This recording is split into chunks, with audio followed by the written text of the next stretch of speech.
C'est un colloque aux allures d'un sommet des chefs d'État et de gouvernement de pays de l'Afrique centrale. En raison de la pandémie de Covid-19, un protocole sanitaire particulier a été mis en place dans l'hémicycle du Palais des Congrès. Au lieu de restitution de la vérité historique franco-africaine, les colloques de Brazzaville a le mérite d'accorder la parole à 5 chefs d'État et de gouvernement de la République démocratique du Congo, du Tchad, de la République centrafricaine, du Cameroun, du Gabon et du Congo-Brazzaville, pays hôtes. Devant ses invités de marque, le président Denis Sassou Nguesso a mis en exergue le rôle joué par la ville de Brazzaville il y a 80 ans dans la restauration de la souveraineté de la France, une page de l'histoire peu connue et très peu racontée. Voilà 80 ans que le général de Gaulle a uni son destin à celui des peuples de ce qui s'appelait alors l'Afrique équatoriale française, ainsi qu'à celui du Cameroun.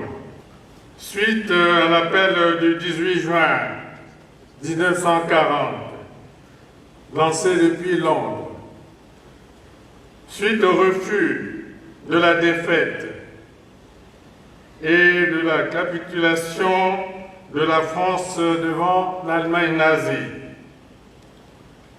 Brazzaville est devenue, selon les mots du général de Gaulle lui-même, le refuge de l'honneur et de l'indépendance de la France.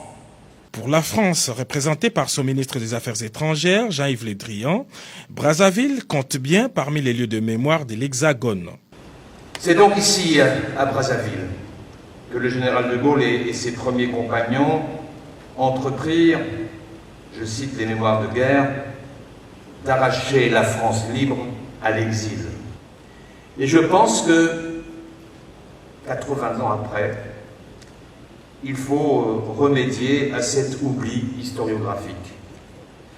Je pense qu'il faut le faire pour 2 raisons. D'abord parce que si l'on veut comprendre la France libre, si l'on veut comprendre comment elle a pu asseoir sa légitimité aux yeux des Alliés, comment elle a su trouver les ressources humaines, matérielles nécessaires à la poursuite de l'effort de guerre français, il faut comprendre ce qu'a été cette éphémère mais déterminante Afrique française libre.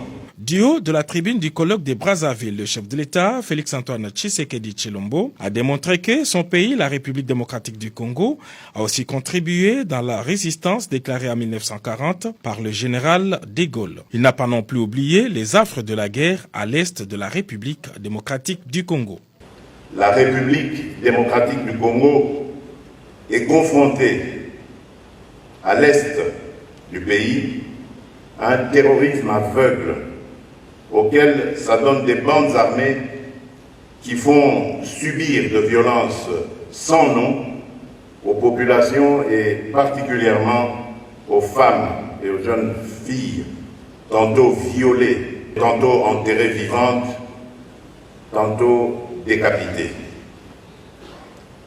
Comme hier, il est difficile pour un pays de mener seul ce combat. Cette lutte de tous les jours nécessite notre engagement, notre solidarité et la conjugaison de nos efforts pour éradiquer ensemble ce fléau de notre siècle. L'avenir de nos enfants est à ce prix.